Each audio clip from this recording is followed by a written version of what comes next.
نجات بشر کا ضامن، نظام زیست بندگی کا شعور ملتا ہے۔ وقف پہ یہاں بکھرا ہے ایک لطف جدید، وقف پہ یہاں بکھرا ہے ایک لطف جدید، ستر میں یہاں بین السطور ملتا ہے۔ اسی کے ذہن میں ہو جلوہ فغن فہم قرآن، اسی کے ذہن میں ہو جلوہ فغن فہم قرآن، جس کی ہر سوچ میں عشق حضور ملتا ہے، جس کی ہر سوچ میں عشق حضور ملتا ہے۔ لائق صد تعظیم و توقیر محترم و مکرم اسٹیج پر تشریف فرما جمیع علماء کرام، میرے مرشد و مربی کے نائبین، جمیع خلفاء کرام، جماعت اصلاح المسلمین روحانی طلبہ جماعت، جمعیت علماء طاہریہ کے جمیع عہدیدار صاحبان، ذمہ داران، السلام علیکم ورحمۃ اللہ وبرکاتہ۔ سامعین مکرم، آج ہم اس پرفیض پروگرام، تربیتی پروگرام میں شامل اور شریک ہیں۔ مہینہ بڑی عظمتوں والا، رفعتوں والا، اور اس ماہ مبارک میں جہاں رحمتوں کی بارش برس رہی ہے، مغفرتوں کا اعلان مومنین کے لیے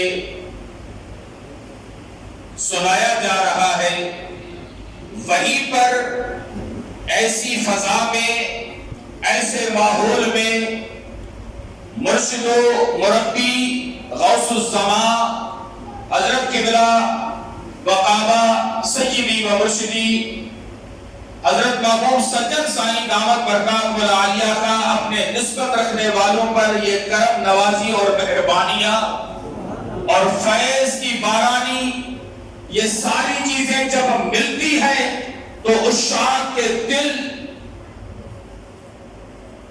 چمک جاتے ہیں، جوش میں آ جاتے ہیں، اور یہ عشاق اس اپنے شیخ کامل کی نورانی نظر سے آج کے اس تربیتی پروگرام میں جو چیز حاصل کرنے کے لیے آئے ہیں، مجھے یقین ہے اور میرا وجدان یہ گواہی دیتا ہے کہ جیسے یہ مہینہ سخاوت والا مہینہ ہے، ہمارا رب بھی سخی ہے اور ہمارا نبی بھی سخی ہے، اور جس کے چشمے کرم سے آج ہم یہاں پر وہ فیض حاصل کرنے والے ہیں، وہ میرے مرشد و مربی بھی بڑے سخی ہے، نوازی کرنے والے ہیں، اور آج یہ جتنے بھی عشاق یہاں پر آئے ہیں، یقین ہے کہ خالی کوئی نہیں جائے گا، رحمتوں سے، نورانیت سے ان کے دل معمول اور آباد ہو جائیں۔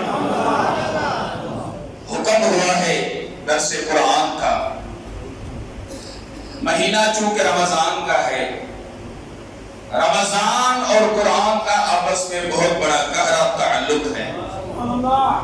اسی چیز کو سامنے رکھتے ہوئے بندے ناچیز نے سورۃ البقرہ کی ابتدائی آیات پڑھنے کا شرف حاصل کیا ہے۔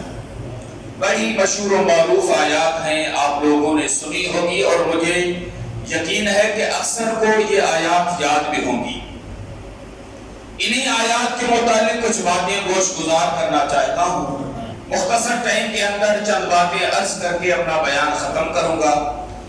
سامعین مکرم، جو الفاظ مبارکہ قرآن کریم کے بندے ناچیز نے تلاوت کیے، ذالک الکتاب لا ریب فیہ ھدی للمتقین، ان مبارک الفاظ کے اندر 3 مضامین کا بیان ہوا ہے۔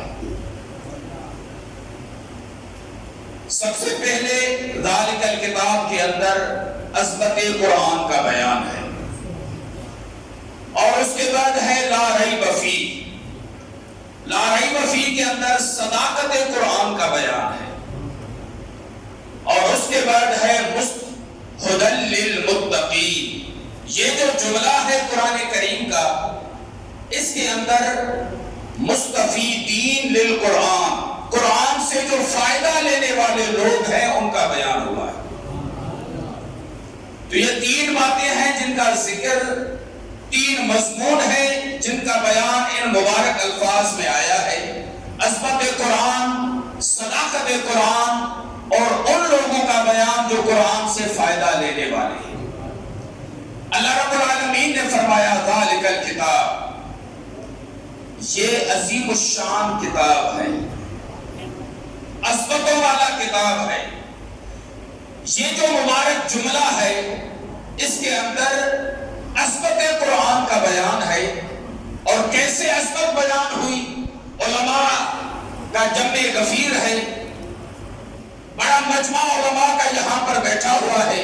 میں تو ایک طالب العلم ہوں، میری کوئی حیثیت نہیں، لیکن عرض کروں یہ ذالک جو اسم اشارہ ہے، عربی گرامر میں یہ اسم اشارہ بعید کے لیے آتا ہے. ہر لینگویج میں یہ اس طرح کے اشارات کے ورڈ ہوا کرتے ہیں. اکثر نوجوان یہاں بیٹھے ہیں جو انگلش کے گرامر سے واقف ہیں، انگلش میں بھی اشارات کے ورڈ یوز ہوتے ہیں. دس اور دیٹ کا لفظ استعمال ہوتا ہے. دس کا ورڈ اس چیز کے لیے استعمال ہوتا ہے جو چیز قریب ہو، اور ذالک کا دیٹ کا ورڈ اس چیز کے لیے آتا ہے جو بعید ہو. اسی طرح فارسی میں ای اور آ کا اشارہ ہوتا ہے، تو عربی لینگویج میں ہاذا اور ذالک کا اسم اشارہ ہے. اب یہاں پر ذالک الکتاب کا اشارہ استعمال ہوا ہے. ذالک اسم اشارہ بعید کے لیے استعمال ہوتا ہے، ہاذا اسم اشارہ قریب کے لیے استعمال ہوتا ہے. اگر ہاذا کا ترجمہ انگلش میں کروں تو دس کے ورڈ سے آئے گا. ذالک کا ترجمہ اگر انگلش میں کروں تو دیٹ کے ورڈ سے ہوگا. تو اب یہاں پر ذالک اشارہ ہے، اس کا مشار علیہ الکتاب ہے، اور الکتاب جو قرآن کریم ہم اور آپ پڑھتے ہیں. میرا سوال ہے آپ لوگوں سے کہ وہ قرآن جو ہم پڑھتے ہیں وہ ہمارے قریب ہوتا ہے یا بعید ہوتا ہے؟ اگر دیکھ کر پڑھ رہے ہیں تو پھر بھی ہمارے قریب ہے، اگر یاد پڑھ رہے ہیں تو ہمارے سینوں میں موجود ہے، ہمارے اذہان میں موجود ہے، پھر بھی وہ ہمارے قریب ہے. تو اصول کے لحاظ سے ہاذا کا ورڈ ہونا چاہیے تھا، لیکن ذالک کا اشارہ بعید والا آیا. علماء نے لکھا ہے یہ بعید والا اشارہ لا کر اصل میں یہاں پر عظمت قرآن کو بیان کیا گیا کہ یہ قرآن جو تمہارے ذہنوں میں ہے، یہ قرآن جو تمہارے ہاتھوں میں ہے تو قریب، لیکن شان کے لحاظ سے اتنا اونچا ہے، اتنا بڑا ہے کہ دنیا کی کوئی کتاب اس کا مقابلہ کر ہی نہیں سکتی.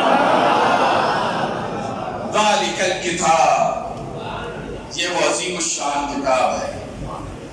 اس جملہ کے اندر، اس مرکب کے اندر عظمت قرآن کا مضمون بیان ہوا ہے. اس کے بعد ہے لا ریب فی. قرآن کی بات ہو رہی ہے کہ یہ عظیم الشان کتاب، وہ کتاب کہ جس میں کسی قسم کا کوئی شک و شبہ نہیں. لا ریب فی، کوئی شک نہیں اس میں. اب یہاں پر جو لا ہے یہ لا نفی جنس کی ہے. علماء بیٹھے ہیں اور جو جنس ہوتی ہے اس کے نیچے انواع آتی ہیں، انواع ہوا کرتے ہیں، نوع ہوتے ہیں. یہاں پر یہ لا نفی جنس کی آئی ہے جس نے ہر قسم کے نوع کی نفی کر دی. ہم ترجمہ کرتے ہیں کہ لا ریب فی، اس میں کسی قسم کا شک نہیں. یہ لا نفی جنس کی یہ وہی لا ہے جو ہم کلمہ پڑھتے ہیں اور ورد کرتے ہیں اور زبان پر لاتے ہیں، لا الہ الا اللہ. یہ وہی لا ہے، کوئی معبود نہیں. یہ لا الہ والی جو لا ہے نفی جنس کی، یہ ہر قسم کے باطل معبود کا رد کر رہی ہے.